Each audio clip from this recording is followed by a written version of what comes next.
Olá, assombrados! Eu sou a Ana Paula e vou contar vários relatos para vocês neste tipo ao vivo estendido de hoje. E aí, tudo bem? Eu espero que sim, que esteja tudo bem. Já vou pedindo para você deixar o like no vídeo, não se esqueça da Loja Assombrada e se ainda não é inscrito, se inscreva no canal. E vamos pro primeiro relato de hoje, né? Que é este. Por que o lobisomem me persegue? Vamos ver. Olá, Ana e assombrados, tudo bem? Tudo jóia?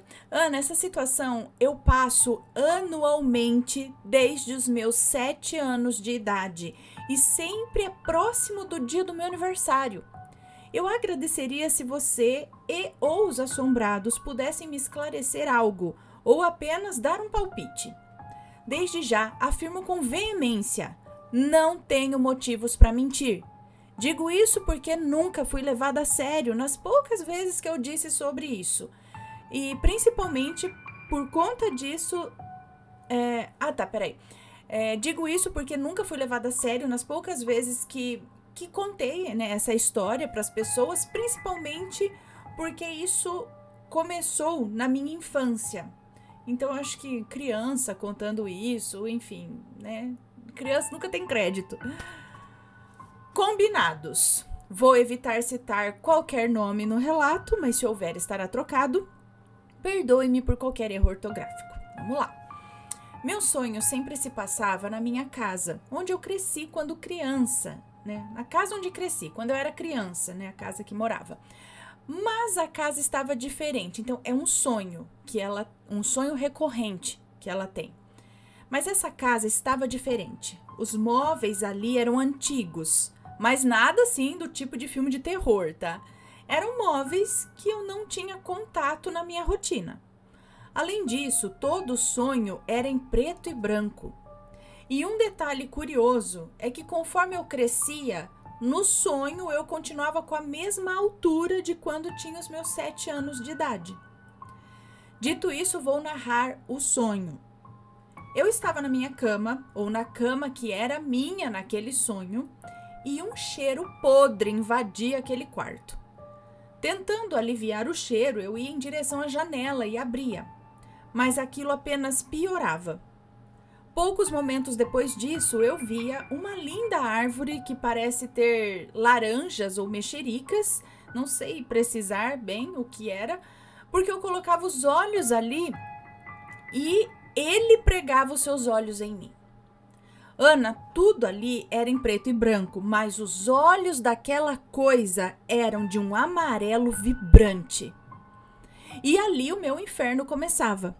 Ele era um lobo muito grande. Ou o meu corpo era muito pequeno, não sei.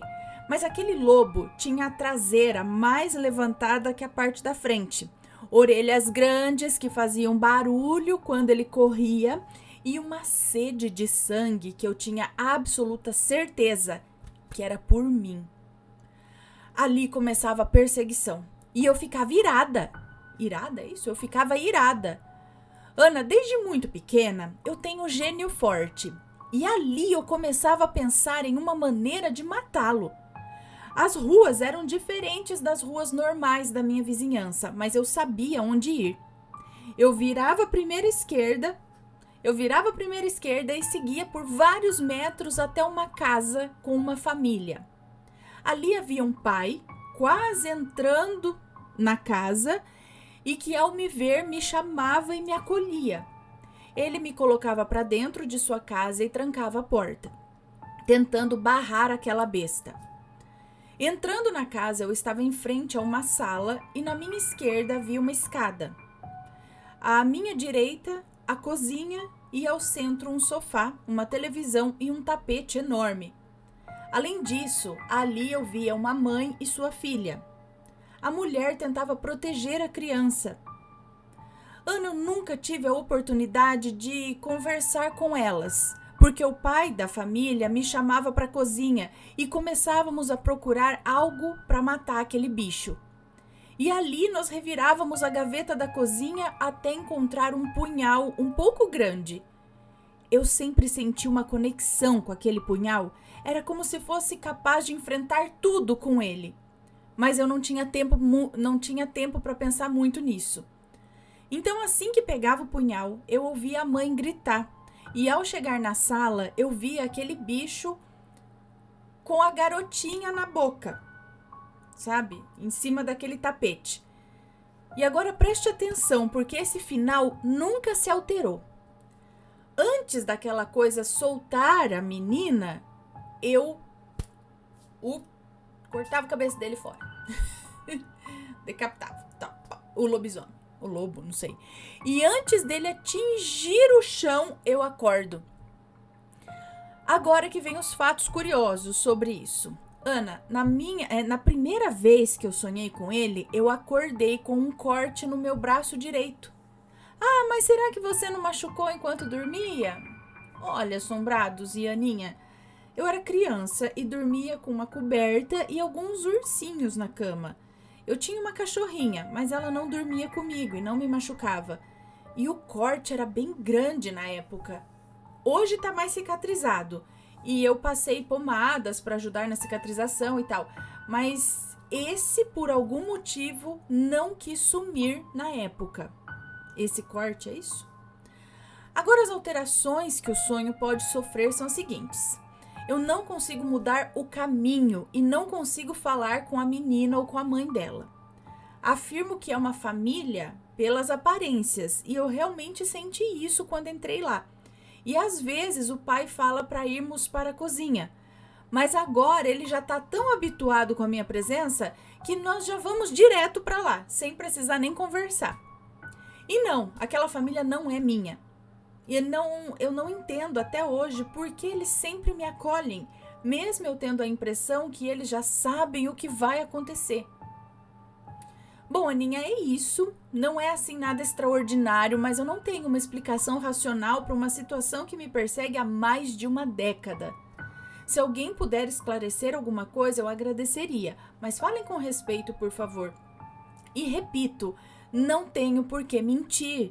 Eu não quero e não preciso chamar atenção por conta de uma mentira. Muito obrigada por contar a minha história e eu já pensei na hipótese de um lobisomem, mas não afirmo que seja exatamente um, porque eu nunca o vi se transformar. Mas aqui entre nós, aquilo não é um lobo qualquer, muito menos de um tamanho normal, Ana. Ele com certeza daria 3 ou 4 de mim no sonho. Bom, mais uma vez obrigada por narrar o meu relato, perdão por qualquer erro e bons relatos para você e para os assombrados. Fiquem bem, pessoal. Agora é só para mim, dá licença. Ah, ok. Um beijo para você, obrigada. Então tá, primeiro assim, vamos pensar que será que não é o inconsciente dela trabalhando metáforas? Não sei, gente, a gente tem que pensar em alguma coisa assim, de repente. Mas eu não entendo disso também, sabe? Então, se alguém entender mais essa relação entre sonhos e o subconsciente, o inconsciente, o não sei o que, tal, que traz o lobo, a família, o acolhimento na casa, o preto e branco, só o olho dele sendo amarelo, todos esses detalhes, a criança, o abocanhar a criança daquela casa... E ela neutralizar o lobisomem, sei lá, será que tudo isso teria um outro significado mais profundo para ela? Não sei. Agora, a descrição desse lobisomem bate com aquelas que a gente recebe de relatos aqui, né? Então, agora seria uma repetição de algo no astral, de fato? Ela vai pra lá, mas por que uma repetição de um negócio? Se é lá no astral, se de fato tem um lobo, um lobisomem que corre... Porque o estranho é que ela fala assim, que nem o homem já sabe que a gente tem que ir pra cozinha, então ele nem fala mais. Ou seja, como se aquelas pessoas do lado de lá, onde ela tá, tivessem consciência. Ela percebe que eles já sabem o que tá acontecendo e, né, e volta lá. E aí todo ano, isso acontece uma vez por ano, se é que eu entendi, e ocorre próximo do aniversário dela. Mas, gente, trata-se do quê? Que ela tem um pezinho em uma outra dimensão? É o subconsciente, o inconsciente, não sei, é no astral? São seres astrais? São seres de um tipo 7 além? Uns lances assim? Não sei. Por favor, deixe a opinião de vocês. Com respeito, por favor. E se já aconteceu algo assim com alguém, conta aí pra gente. E vamos pro próximo relato. Deixa eu só anotar aqui que eu contei. E vamos pro próximo, que é: o que tentou abrir a porta? Ixi! Que susto, eu acho que a Rolissa roncou. Olá, Ana e assombrados. Eu me chamo Fulana e vou contar um relato que aconteceu comigo e com meu namorado. Era final de semana e eu estava na casa do meu namorado, como de costume. Estávamos apenas nós dois e o cachorro. Era um sábado à noite, estava chovendo e frio, já devia passar da meia-noite. Nós estávamos no quarto, enrolados na coberta, com a porta fechada e comendo besteiras, como às vezes fazemos, né? E o cachorro estava ali junto com a gente, sentadinho no chão, com aquela carinha de pidão. Até que do nada começamos a escutar barulhos de passos vindo do corredor. E o cachorro, que estava pedindo comida, imediatamente ficou em estado de alerta, tendo em vista que ele é um chow-chow. Essa raça é de cães de guarda. Sim, ele parece fofão, mas ele é cão de guarda. E ele começou a latir como um louco para a porta. E eu e o meu namorado nos olhamos sem entender nada. E quanto mais o cachorro latia, mais os passos ficavam mais fortes. E de passos leves passou para passos cada vez mais fortes e rápidos, até que de repente nós começamos a escutar as portas dos outros cômodos da casa batendo com muita força, como se alguém as fechasse com raiva. E escutamos como se as louças da cozinha estivessem todas caindo no chão. Mas posso adivinhar, a hora que chegou lá estava tudo normal, não tinha nada, estava tudo no lugar. Nesse momento, nós já estávamos morrendo de medo e havíamos pausado a série e estávamos nos olhando assim sem entender nada. Até que o cachorro deu um pulo e começou a chorar, como se algo ou alguém tivesse machucado ele. E então ele se encolheu num cantinho do quarto e já não estava mais em estado de alerta. Agora ele parecia assustado. Até que o barulho parou e nós escutamos alguém se aproximando da porta do quarto. E então nós vimos a maçaneta da porta abaixando e parado naquela posição. A maçaneta baixou e parou naquela posição, é isso? Como quando alguém tenta abrir, mas não consegue, sabe? Então nós escutamos passos se afastando da porta e escutamos tipo uns grunhidos. Nesse momento, meu namorado e eu já estávamos fazendo todas as orações que conhecíamos e muito assustados, é óbvio. Então aguardamos alguns minutos e só então saímos do quarto para ver se as louças estavam inteiras. E ao chegarmos na cozinha, as louças estavam todas intactas no armário. E quando fomos olhar os outros cômodos para ver se as portas estavam fechadas, quando olhamos, estava tudo como nós havíamos deixado. Nem preciso dizer que nós catamos o cachorro e corremos de volta para o quarto, trancamos as portas e os três, até o cachorro, se enfiaram debaixo da coberta e, obviamente, não dormimos aquela noite. E esse foi o relato, espero que tenham gostado. Um beijo para você, obrigada. Então, sempre acontece isso. Eu não sei o que esses espíritos têm de querer fazer de conta que foi bagunça na cozinha, quer fazer barulho. Deixa a bateria, e já vou deixar a bateria, e vocês já fazem pra fazer barulho. Porque ia ser mentira, não acontece de verdade. Não é mentira, não acontece. Faz aquela barulheira, geralmente na cozinha. Ai, vou derrubar as panelas, vou fazer de conta. Derrubar tudo. Aí você fala, meu Deus, o que aconteceu?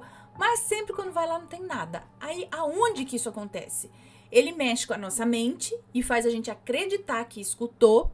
Só que no caso o cachorro também ficou alerta. Agora, não sei se o cachorro ficou alerta porque escutou ou se sentiu a presença.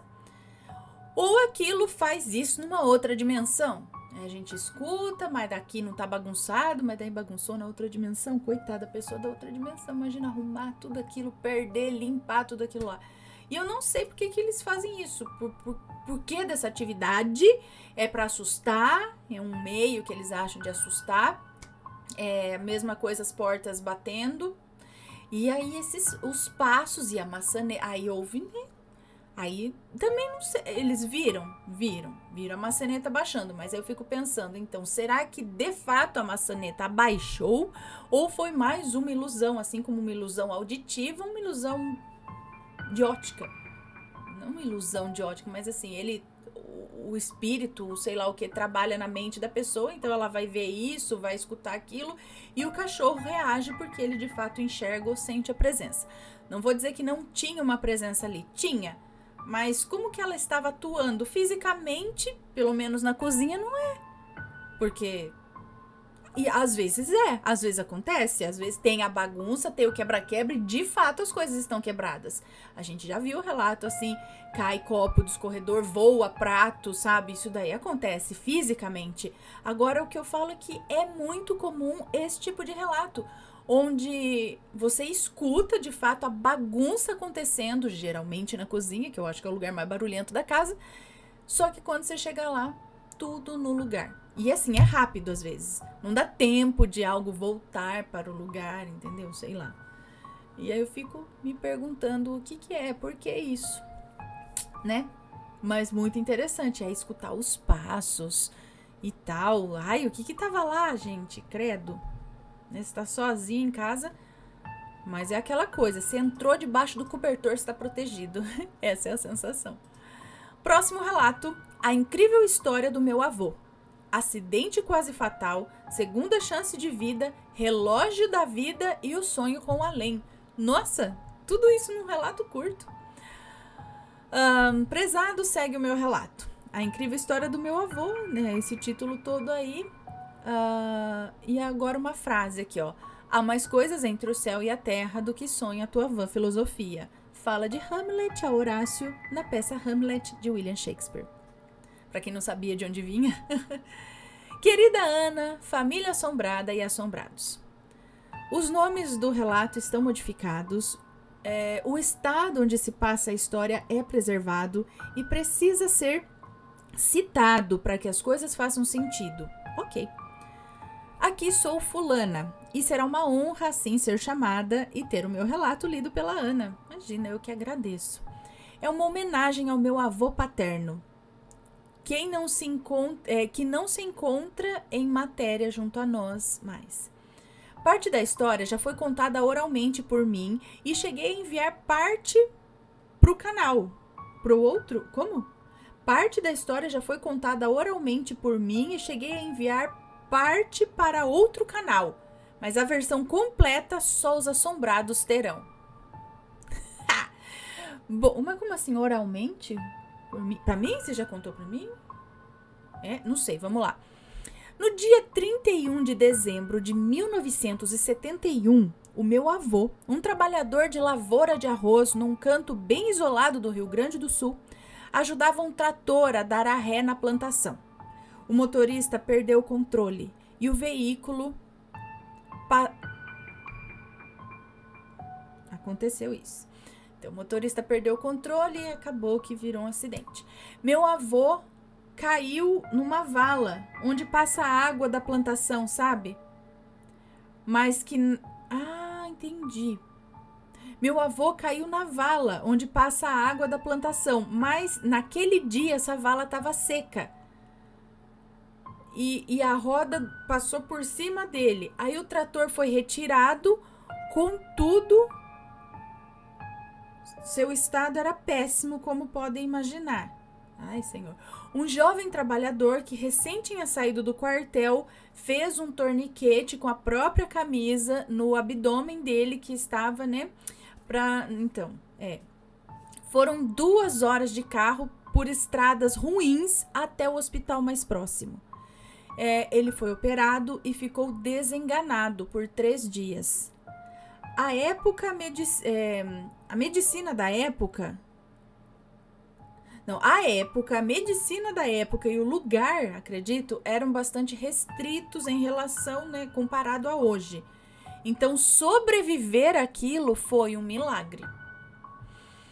Anos depois, então, apesar de tudo isso, ele sobreviveu. Anos depois, em dezembro de 2011, ele se encontrava acamado, porém lúcido. Lá a casa dos meus avós, lá na casa dos meus avós, praticamente todos os dias é um chalé. É um chalé humilde a casa deles. Então, praticamente todos os dias é frio. É isso? E é de madeira. Enfim. Ah, não. Eu ia. Não é lá. Eu ia à casa dos meus avós praticamente todos os dias. Ah, agora fez sentido. Eu ia à casa dos meus avós praticamente todos os dias. E era um chalé humilde, frio e de madeira. Ele havia me dado um relógio de 15 anos, acho que de presente de 15 anos, é isso? Ele havia me dado um relógio de presente de 15 anos, que parou de funcionar nessa visita que eu fazia, o que eu havia feito. Cadê? No outro dia, ele internou no hospital. E esse relógio não teve mais arrumação, sabe? E meu avô faleceu no dia 31 de dezembro de 2011. O homem que fez o torniquete trabalhou mais anos com meu avô, envelheceu e foi ao velório dele. Naquela noite de virada de ano, esse homem quebrou o silêncio e disse assim: hoje completa 40 anos do acidente do trator. E todos ficaram chocados, estarrecidos. Contudo, o passar das horas e a chegada de mais pessoas abafou o desconforto geral. Mas por que desconforto? Bom, o sepultamento ocorreu no dia 1º de janeiro de 2012. Eu não tive coragem de ir ao hospital antes dele falecer. Seria muito horrível para mim vê-lo ainda mais doente e sofrendo. E eu me culpei muito por isso. Em 2012, eu tive um sonho no qual estava num corredor junto com a minha mãe. Aí um médico alto, branco, cabelos escuros, penteados para trás com gel e brilhantina, falou assim: a visita é rápida, vocês não são daqui. Só ela, no caso eu, só ela pode entrar. A porta do quarto abriu e eu vi o meu avô deitado numa maca. O quarto era muito iluminado. Ele sentou na cama rápido e sorrindo e disse que estava bom, estava forte, só não andava ainda. Ele nunca perdeu as esperanças de andar. E eu acordei assustada. Eu morava numa república estudantil e já era hora de ir para a universidade, também no Rio Grande do Sul. Atentem para o fato de que dezembro e janeiro não havia aulas, né? Não tinha aula. Eu estava na cidade da minha família. E aí eu fiquei anos sem entender tudo isso. Ele não era um homem sem defeitos, ok? Ele bebeu muito e era chegado aos jogos de azar, carteado, essas coisas. Porém, peço que não o julguem. O seu corpo sofreu muito e foi horrível para todos nós vermos aquilo. Além disso, apenas Deus tem esse poder, não é mesmo? Se o Pai nos legou muitas moradas, creio que meu avô está em paz junto a ele. A morte jamais apagará o amor que sinto pelo meu avô. Somos humanos apenas e ainda não temos compreensão total do que é o mundo, nossa vida, do eterno e do próprio Deus. Tampouco podemos concluir se tudo isso foram apenas coincidências. Só me restam essas lembranças. Eu espero que tenham gostado. Ficam aí os meus cumprimentos aos que ouviram e viram o vídeo. Deixem o seu like no canal, apoiem como puder. Peço gentilmente que... Ok. Sim.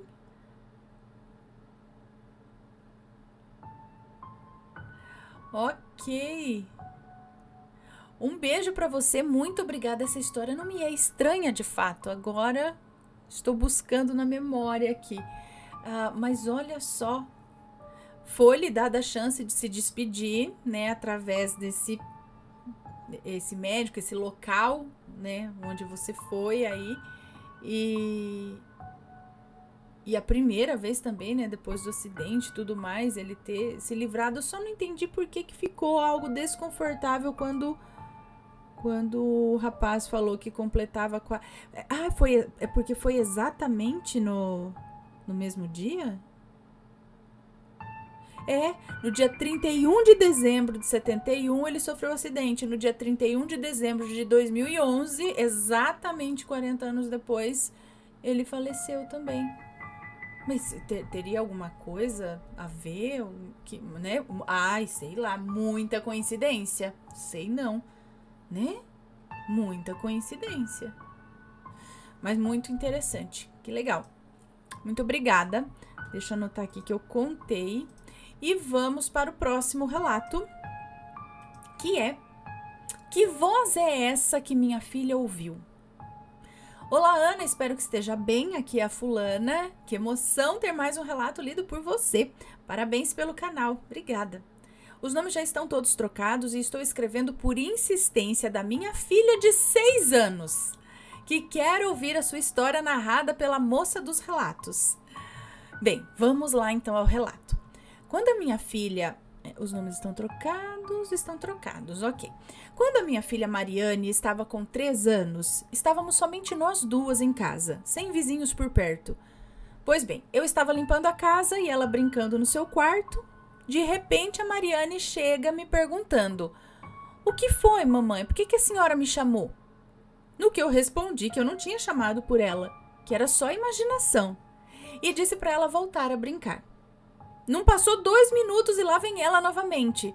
Mamãe, eu ouvi me chamar de novo. Aí eu me arrepiei e disse pra ela que era o anjo da guarda. É sempre assim, né? As mães sempre vêm falar assim, é o anjinho. Você tá lá morrendo de medo. Você, mamãe, tô escutando um negócio sinistro. É o anjinho, não precisa ficar com medo, não. Fica aqui, ó, pertinho da mamãe, tá tudo lindo. Mas o pelo tá arrepiado aqui também de medo, só pra não passar medo pra criança, né? Então, é o anjinho da guarda que tava brincando, né? Eu falei que era o anjo da guarda que tava brincando com ela. E eu disse em voz alta: anjo da guarda, ela tá ficando assustada. E eu também. Mais ou menos isso, né? Aí depois disso parou. Isso foi numa quinta-feira. No sábado recebemos a trágica notícia que um primo muito querido havia sofrido um acidente. Ele levou um choque e faleceu. Não sei se tem alguma relação. Segunda história aqui. Sempre que eu preciso sair e não posso levar a Mariane, eu a deixo na casa da minha irmã Lúcia. Naquela noite fomos dormir normalmente e no dia seguinte a Mariane ia ficar na casa da Lúcia. De manhã, então, a Mariane acordou e me disse: mamãe, eu sonhei que estava brincando com a Camila. Respondi para ela que não, que ela iria ficar na tia Lúcia, como sempre, e não na casa dos pais da Camila, que é minha outra sobrinha, filha do outro irmão. Pois bem, quando chegamos na casa da Lúcia, a filha dela estava muito doente, adoeceu durante a noite. Então a Lúcia me disse: vê se a mãe da Camila não pode ficar com ela. E assim, enquanto eu a levava para casa da minha cunhada,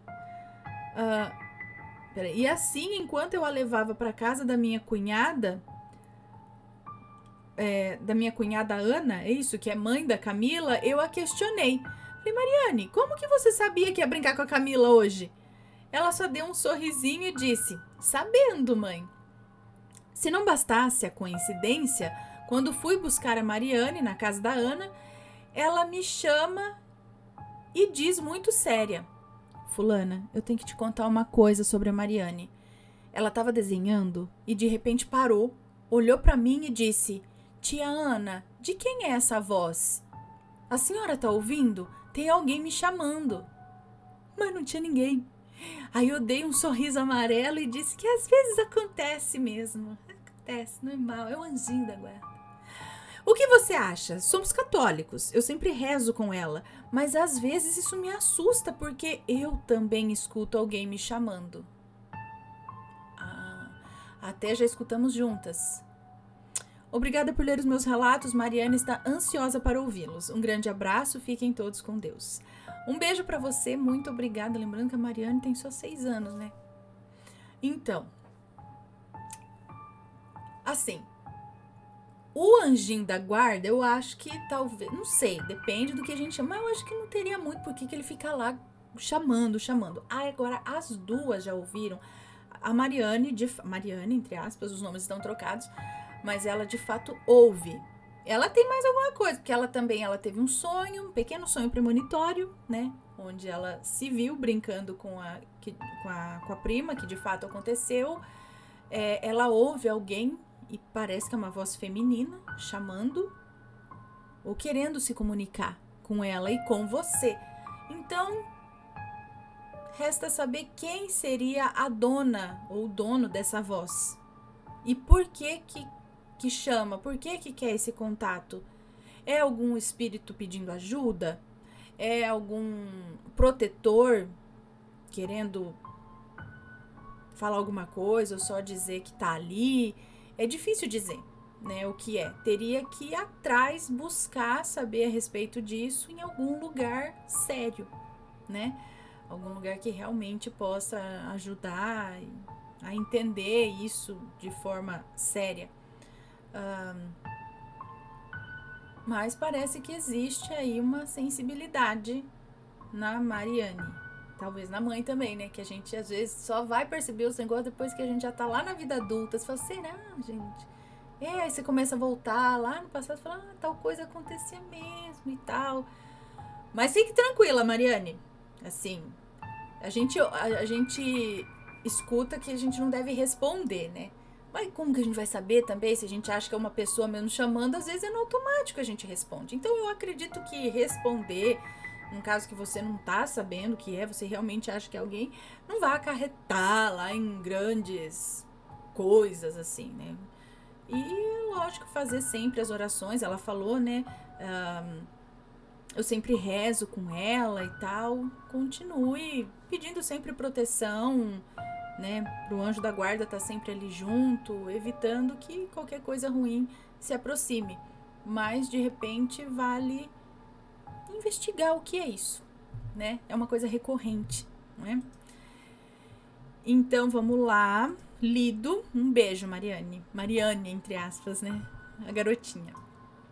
Então vamos pro próximo relato, que é o homem de capa preta na minha janela. Opa, desculpa. Bati forte. Olá, Anne Assombrados, o meu nome é Fulana, eu tenho 19 anos e sou de Campinas, interior de São Paulo. Esse é o meu primeiro relato e confesso que estou muito ansiosa para ouvir você narrando essa pequena história. Não haverá nomes, pode ler tranquilamente. Obrigada. Bom, essa história aconteceu há 7 anos, quando eu tinha apenas 11 anos. Mas até hoje me causa calafrio, só de imaginar. Eu era uma criança muito calma e tranquila, nunca fui de dar trabalho, muito pelo contrário, eu amava ficar em casa com a minha família, só que nessa idade a gente acha assim que é dono do próprio nariz, não é verdade? Então eu estava naquela fase de ficar respondendo muito, achando que eu era alta o suficiente para não fazer mais nada em casa. Alta? E que eu era alta o suficiente para não fazer mais nada em casa? Mas isso teve uma grande consequência. Na época morava eu, meu pai, minha mãe, meu irmão, meu pai, minha mãe e meu irmão, em uma casa pequena e aconchegante. Em uma noite, eu e minha mãe tivemos uma discussão por mais uma vez. Tivemos uma discussão porque mais uma vez eu estava respondendo ela. Eu estava respondendo ela. Enfim, e nisso meu pai disse para eu ficar no sofá, pois eu estaria de castigo por ter respondido minha mãe daquele jeito. Então minha mãe foi tomar um banho, meu irmão estava no quarto jogando no celular, enquanto eu estava na sala. E aí o meu pai foi para a cozinha trabalhar numa mesinha que tinha ali do lado da geladeira, e enquanto ele fazia suas coisas, eu estava sentada no sofá de castigo, olhando para ele. Só que de repente eu senti um calafrio enorme e senti que alguém estava me observando. E estava em direção à janela da sala onde eu estava ali, né? Aquilo estava a sensação vinha da janela. Eu não sei de onde eu tirei coragem para me virar para a janela, mas eu virei e vi algo assustador. Era um homem bem alto, totalmente preto e com um chapéu enorme na cabeça. Ele não tinha rosto, apenas olhos vermelhos. E então ele olhou para mim, se virou e continuou andando para frente. Ana, isso deve ter durado 2 segundos no máximo? Mas pra mim foi assim uma eternidade. Só sei que eu fui correndo pro quintal em direção à janela por onde ele me olhou e não tinha absolutamente nada lá. Meu pai viu que eu fiquei espantada e me perguntou o que estava acontecendo, mas como ele era de uma outra religião, eu sabia que ele não ia acreditar em mim. Então eu não contei nada e voltei pro sofá. Assim que minha mãe saiu do banho, eu fui até ela e pedi perdão por todas as vezes que eu a respondi e deixei de fazer as tarefas de casa. Pediu perdão. Então, depois disso, eu nunca mais fui a mesma. Passei a ser uma filha melhor e passei a ajudar muito mais a minha mãe e desde então eu não vi mais nada. Hoje eu sou casada, novinha. Hoje eu sou casada e até hoje tenho pavor de deixar as janelas abertas. Pode ser dia ou noite. Toda vez que eu deixo as janelas abertas, vem aquela sensação de estar sendo observada, então eu saio correndo para fechar. Isso fica de alerta para os filhos desobedientes. Ser rebelde dessa forma não leva a lugar nenhum. Ou leva, né? Vai saber para onde. Brincadeira. Mas, assim, peraí, deixa eu terminar aqui. Ana, obrigado por ler meu relato. Ainda tenho alguns outros acontecimentos para contar, mas eu deixo isso para uma próxima oportunidade. Um beijo para você, para o Matheus e todos os assombrados deste canal. Um beijo para você, muito obrigada. Então, era alguma coisa do mal? Bom, do bem, não sei não, negócio com os olhos vermelhos lá, não sei. Mas ele tava, tipo, rodeando ali. Gente, eu não posso evitar. Não posso evitar, mas tipo, alguma coisa do tipo, eu gosto assim, amostradinho. Não é? Porque, tipo, tá ali, ó. Tá em volta, só esperando falar, é isso aí que eu gosto, isso aí. Responde a mãe mesmo. Vamos criar intriga aqui dentro dessa casa. Vamos criar briga, é assim que eu gosto, sabe? Mais ou menos isso seria a entidade rondando por ali, ou não, ou alguma coisa que apareceu daquele jeito para dar uma lição, porque a gente vê muito isso acontecendo também. A pessoa tem um comportamento que não é muito legal, de repente dá de cara com um capiroto ali da vida, e a pessoa fala, rapaz, não quero ver nunca mais, agora eu vou andar reto na minha vida, vou fazer tudo certinho, e aí a pessoa larga vício. Aí você fala, cara, mas daí o capiroto trabalhou ao contrário, fez um negócio que não é bom pra ele.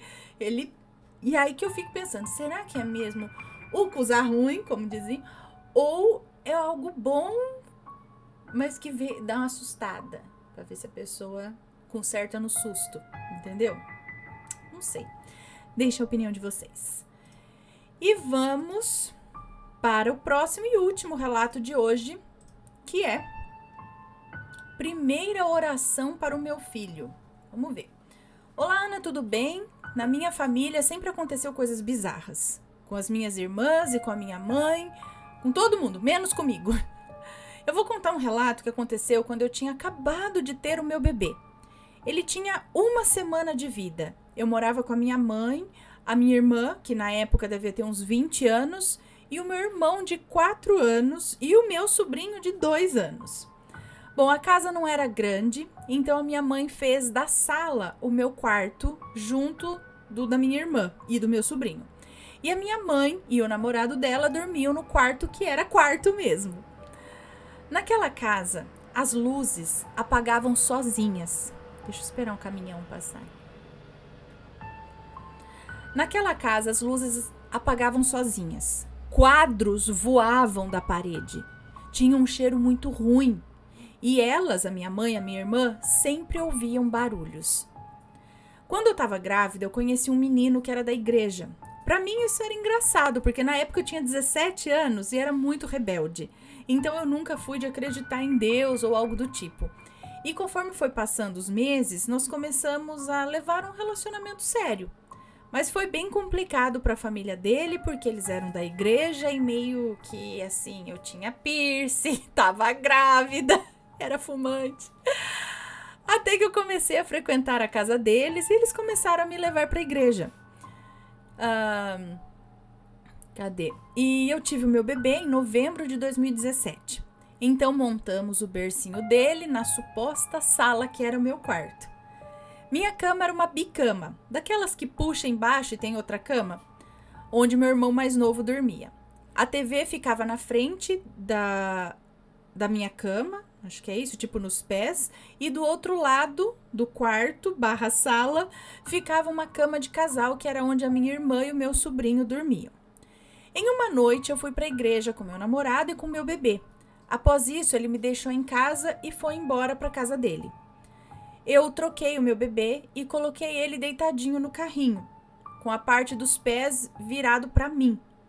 Quando eu deitei para assistir TV, eu fui orar por ele. Foi a primeira vez que eu orei de verdade e acabei pegando no sono. Quando eram umas 3 horas da manhã, eu acordei com um barulho de chiado de TV e sentei na cama.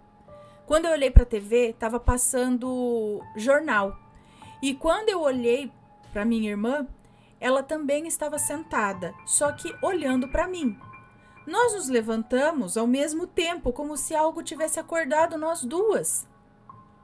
Quando eu olhei para o carrinho, eu não vi o meu filho. E ali meu coração parou, né? Eu levantei da cama e olhei atrás do carrinho e o meu filho estava deitado de bruços no chão. Parecia um anjinho dormindo. Quando eu peguei ele do chão, minha irmã entrou em estado de choque e começou a gritar. Minha mãe saiu do quarto dela correndo, meu padrasto escorregou. Olha, foi um caos. Mas por incrível que pareça, o meu bebê não tinha um arranhão. Ele só estava dormindo. Parecia que algo colocou ele ali. O que mais pega nisso foi que ele não virou por cima do carrinho. Ele tinha 1 semana de vida. E se ele tivesse caído da altura do carrinho, ele provavelmente iria chorar, ia se machucar. E se ele tivesse escorregado por onde passam as perninhas do bebê no carrinho, ele teria caído na cama do meu irmão, que era a parte de baixo da bicama, para onde o carrinho estava virado. Mas não, ele estava dormindo de bruços atrás do carrinho. E era uma noite fria, e ele não estava gelado. Olha, eu não sei o que aconteceu naquela noite, mas isso me dá arrepios toda vez que eu lembro. Hoje o meu bebê tem 6 anos, e é a coisa mais fofa desse mundo. Eu não sou muito boa em me expressar, então se tiver alguma dúvida me pergunta. Eu não sei se eu consegui explicar direito. Gente, que loucura. Pera, deixa eu só voltar na parte aqui, ó. Quando eu deitei pra assistir TV, eu fui orar por ele. Foi a primeira vez que eu orei e acabei pegando no sono. Aí, 3 da manhã, eu acordei com um barulho de chiado de TV, sentei na cama e quando eu olhei pra TV, tava passando jornal. E quando eu olhei pra minha irmã, ela também estava sentada, só que olhando pra mim, nós nos levantamos ao mesmo tempo, como se algo tivesse acordado nós duas. Quando eu olhei pra... E aí... E por que a sua irmã gritou tanto? Porque ela viu o bebê deitado no chão? Ela assustou? O que passou na cabeça dela pra ela gritar tanto? Entrou em choque e começou a gritar, porque ela se assustou com o bebê que não tava no carrinho, com o bebê que tava no chão. E, gente, parece aquelas histórias de Saci, né? Que pega... E justo às 3 da manhã. Por quê? O que será que aconteceu? Porque a hora que ela... No dia que ela orou pela criança...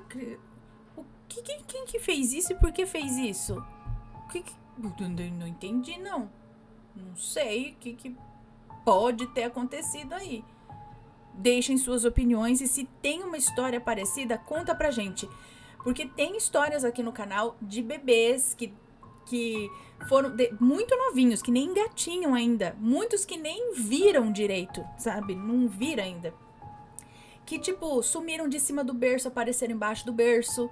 Bebê que sumiu de cima da cama, apareceu debaixo da cama. Bebê que apareceu amarrado na rede embaixo da cama. Mas eles gostam de botar embaixo da cama, criança. Eu não sei se parece um tipo de proteção que alguém quer proteger o bebê. Mas não sei. Mas tem esses relatos aqui. É assim, é um pouco de assustar, porque aí você pensa, poxa, alguma coisa invisível pode tocar e carregar o meu bebê de um lugar pro outro. Então, se você conhece uma história dessa, conta pra gente. Se for comentar, que seja sempre com respeito. Esses foram os relatos de hoje. Espero que tenham gostado. Um grande beijo pra vocês e a gente se vê no próximo relato. Fui! Tchau, tchau.